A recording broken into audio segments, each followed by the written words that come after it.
Sebelum gunung-gunung tinggi berdiri, jalan-jalan ramai seperti sekarang, tanah Jawa telah lebih dahulu menjadi tempat tumbuhnya peradaban besar yang kini meninggalkan banyak sejarah. Peradaban tersebut dikenal sebagai Kerajaan Mataram Kuno. Kerajaan Mataram kuno berkembang di wilayah Jawa Tengah, sebuah daerah yang memiliki tanah yang subur karena berada di sekitar pegunungan. Tanah yang subur membuat masyarakat mampu menanam padi dan berbagai jenis tanaman lainnya. Selain gunung, wilayah Mataram kuno juga dialiri oleh banyak sungai. Kondisi alam yang lengkap membuat masyarakat tidak kekurangan bahan pangan. Dengan dukungan alam yang berlimpah, Kerajaan Mataram kuno berkembang sebagai kerajaan agraris yang kuat dan juga makmur.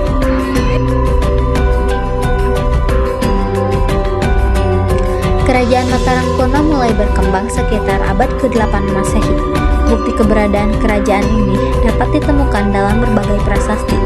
Salah satunya adalah Prasasti Canggal. Prasasti tersebut menceritakan tentang Raja Sanjaya yang dikenal sebagai pendiri kerajaan Mataram kuno. Raja Sanjaya menganut ajaran Hindu aliran Siwa. Di bawah kepemimpinannya, wilayah Mataram kuno mulai tertata dengan sistem yang terorganisir. Ia membangun kekuatan politik dengan menyatukan wilayah-wilayah di sekitarnya. Selain itu, Raja Sanjaya juga memperlihatkan kehidupan keagamaan dan kebudayaan masyarakat. Hal ini menjadi dasar kuat bagi berkembangnya Kerajaan Mataram kuno di masa selanjutnya. Setelah dinasti Sanjaya, Kerajaan Mataram kuno juga diperintah oleh dinasti Shailendra. Dinasti Shailendra menganut agama Buddha Mahayana yang dikenal sebagai dinasti yang berpengaruh besar. Perbedaan agama antara dinasti Sanjaya dan dinasti Shailendra tidak langsung menimbulkan konflik. Sebaliknya, kedua dinasti ini pernah hidup berdampingan secara damai. Masing-masing dinasti meninggalkan jejak yang sangat kuat. Candi-candi bercorak Hindu dan Buddha dibangun sebagai tempat ibadah sekaligus pusat kegiatan keagamaan. Hal ini menunjukkan bahwa masyarakat Mataram kuno memiliki toleransi yang sangat tinggi. Kehidupan masyarakat Mataram kuno sebagian besar bergantung pada sektor pertanian. Selain itu, masyarakat Mataram kuno juga memiliki kehidupan seni dan budaya yang sangat berkembang. Salah satunya adalah seni tari. Tarian biasanya ditampilkan dalam berbagai upacara adat dan keagamaan. Gerakan tari memiliki makna tertentu yang berkaitan dengan kepercayaan dan nilai budaya masyarakat. Pertunjukan seni biasanya dilakukan di acara-acara penting kerajaan dan upacara. Upacara dilakukan sebagai bentuk rasa syukur kepada Tuhan. Seni tari, seni pahat, dan seni bangunan menjadi bagian penting dalam kehidupan sehari-hari.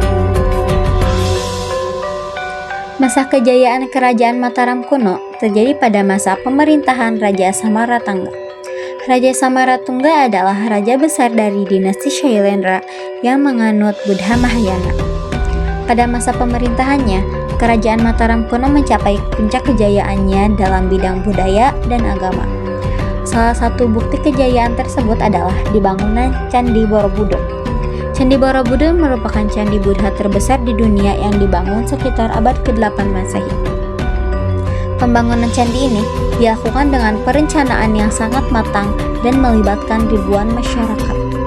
Hal ini menunjukkan bahwa semangat gotong royong sudah ada sejak Kerajaan Mataram kuno.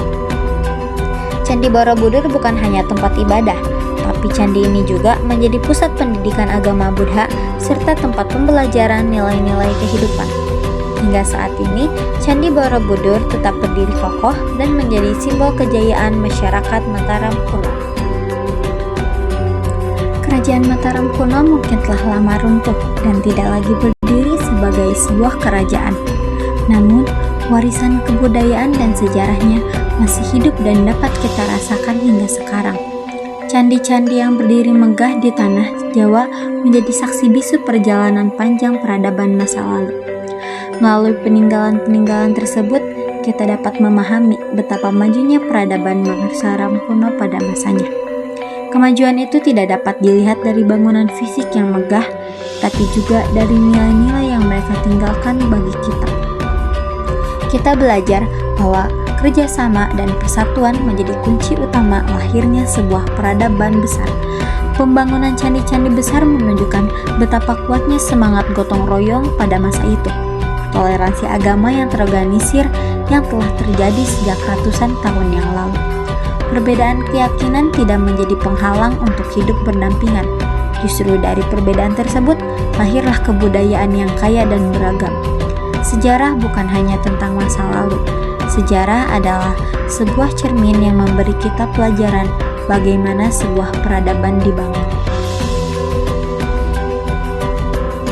Dari sejarah, kita belajar untuk menghargai perjuangan dan kebijaksanaan para pendahulu.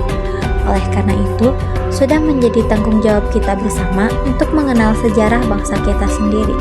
Kita juga memiliki tanggung jawab untuk menjaga dan melestarikan warisan sejarah tersebut, agar nilai-nilai luhur dari kerajaan Mataram kuno tetap hidup dan dapat diwariskan ke generasi selanjutnya.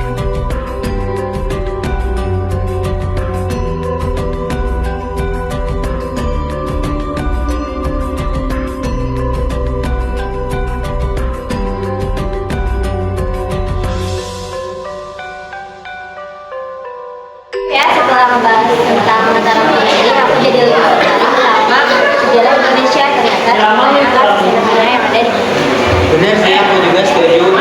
Saya ternyata bukan cuma soal raja dan beragam keagamaannya atau candi, tapi ternyata banyak juga kayak tentang kondisi alamnya,